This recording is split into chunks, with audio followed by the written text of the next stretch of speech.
RMC કમિશનરને સરકારે કહ્યું છે કે બિસ્તરા બોટલા બાંધો, રવાના કરો એમને, કારણ કે શંકાના ઘેરામાં મ્યુનિસિપલ કમિશનર અને સાથે પોલીસ કમિશનર બંનેની કાર્યવાહી હતી। ત્યારે રાજકોટ પોલીસ કમિશનરને પણ અહીંથી બિસ્તરા પોટલા બાંધીને જવાનો આદેશ કરી દેવામાં આવ્યો છે। જી હા, બંને અહેવાલ જે બતાવ્યા હતા ઝી 24 કલાકે, બંનેના જે નિવેદન હતા તેમાં વિરોધાભાસ હતો। એક તરફ કહેવામાં આવી રહ્યું હતું કે મંજૂરી લેવામાં આવી છે અને એક તરફ પોલીસ દ્વારા કહેવામાં આવી રહ્યું હતું કે મંજૂરી નથી લીધી। આ અંગે વધુ વાત કરવા માટે અમારા ઝી 24 કલાકના એડિટર દીક્ષિત સોની અમારી સાથે છે।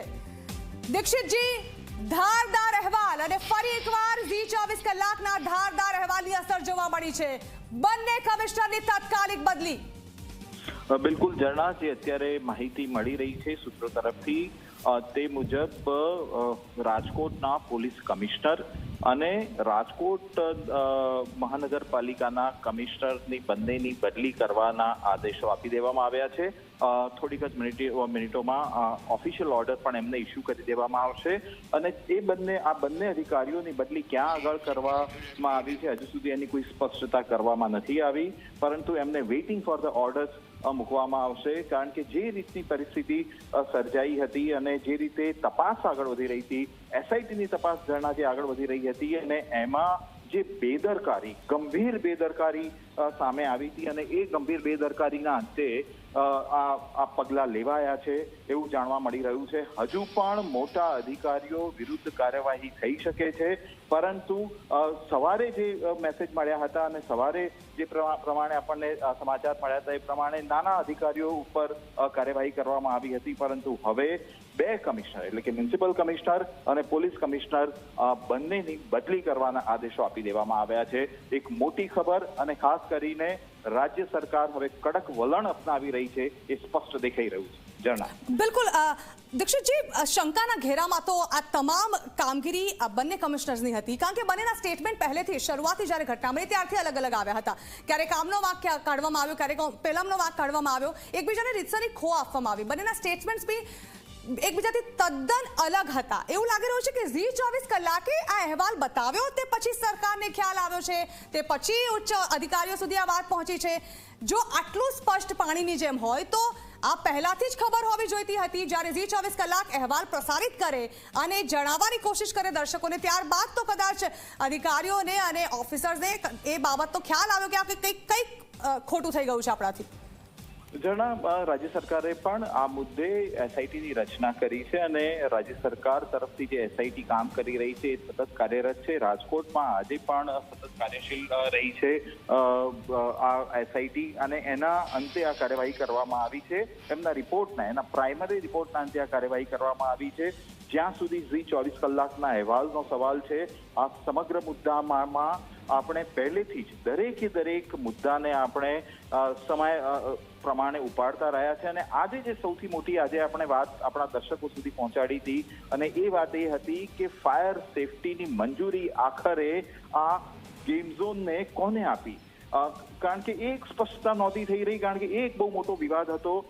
જ્યારે આજે ફાયર ઓફિસરે સ્પષ્ટતા કરી કે એમને કોઈ દરખાસ્ત નથી મળી ફાયર સેફટી અંગેની અને સૂત્રો તરફથી આપણને જે માહિતી મળી હતી એ પણ મને લાગે છે કે બહુ સચોટ છે, કારણ કે પોલીસ કમિશનર દ્વારા આ મંજૂરી આપવામાં આવી હતી અને જે દરખાસ્ત કરવામાં આવી હતી આના સંચાલકો દ્વારા, ગેમ ઝોનના સંચાલકો દ્વારા જે દરખાસ્ત કરવામાં આવી હતી અને દરખાસ્તમાં એમ કહેવામાં આવ્યું હતું કે તેમની પાસે ફાયર સેફટીના તમામ સાધનો છે અને આ સાધનોની ચકાસણી કર્યા સિવાય એમને એનઓસી આપી દેવામાં આવ્યું હતું અને ત્યારબાદ આ ગેમ ઝોનની શરૂઆત થઈ હતી।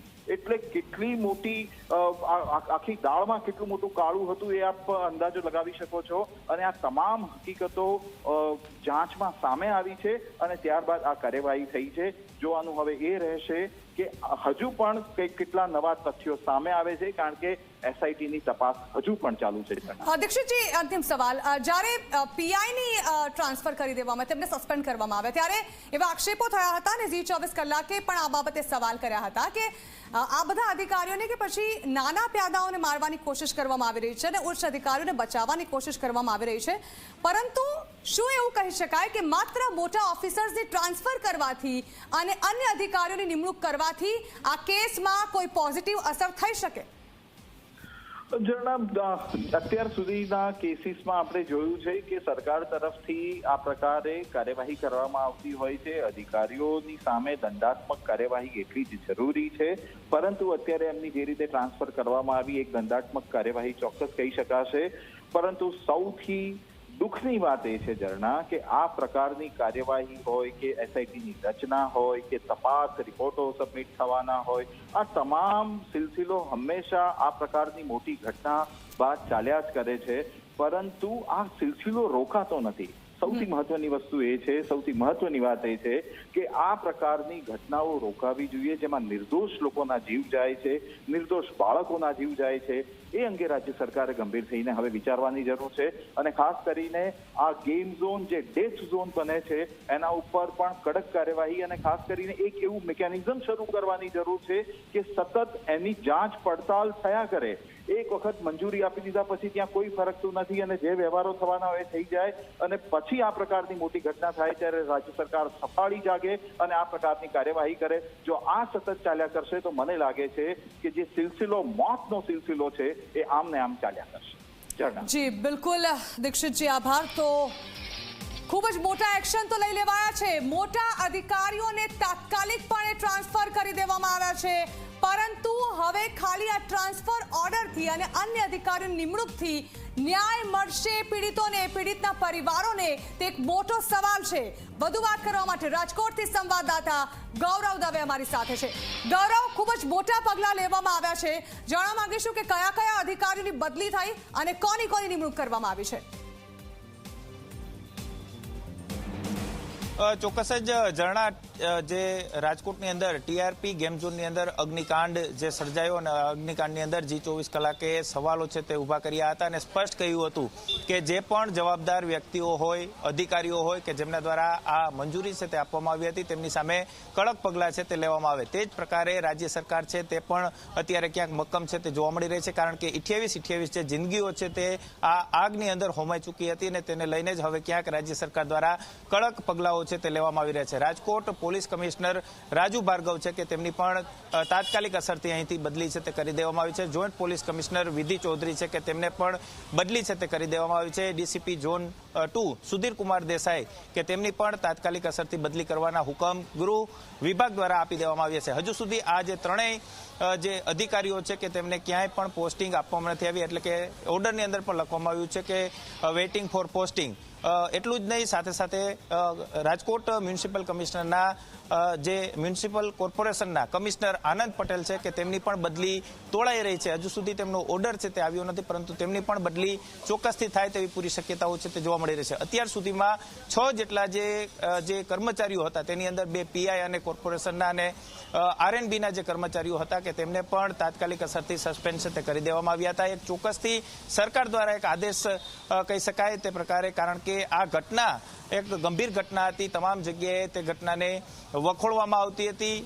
ચોક્કસથી કડક પગલાં છે તે લેવા જોઈએ તેવો સૂર છે તે તમામ જગ્યાએથી ઉઠી રહ્યો હતો. G24 કલાકે પણ અહેવાલ પ્રસારિત કર્યો હતો કે નાના જે કર્મચારીઓ હોય જેમને મંજૂરી આપી હોય તેમની સામે પગલાં લઈ અને ક્યાંક આ જે આખો મામલો છે તે દબાવી દેવાનો પ્રયાસ ન કરવામાં આવે અને જે પણ અધિકારીઓ હોય, જેમ કે ઉચ્ચ અધિકારીઓ હોય કે તેમના દ્વારા આ મંજૂરી આપવામાં આવી હોય તેમની સામે પણ કડક પગલાઓ છે તે લેવા જોઈએ. તે જ જે અહેવાલની અસર છે તે અત્યારે જોવા મળી રહી છે અને જે તમામ જે ઉચ્ચ અધિકારીઓ એટલે કે પોલીસ કમિશનર, જેસીપી અને ડીસીપી ઝોન 2 તમામને અત્યારે તાત્કાલિક અસરથી બદલી છે તે કરી દેવામાં આવી છે. નવી બદલી છે તે તેમની કયા સ્થળ પર કરવામાં આવી તે હજુ સુધી ઓર્ડરની અંદર લખવામાં નથી આવ્યું. સાથે જ મહત્વની વાત એ છે કે બ્રિજેશ કુમાર ઝા રાજકોટના નવા પોલીસ કમિશનર તરીકે તેમની નિમણૂક છે તે કરવામાં આવી છે અને તેઓ પણ તાત્કાલિક અસરથી રાજકોટની જે કાયદો અને વ્યવસ્થાની જે સુકાન છે તેઓ સંભાળે તે પ્રકારનો ગૃહ વિભાગ દ્વારા આદેશ છે તે આપવામાં આવ્યો છે, એટલે કે તાત્કાલિક અસરથી આ બદલીઓ છે તે કરવામાં આવી છે અને મૃતકોના જે પરિવારજનો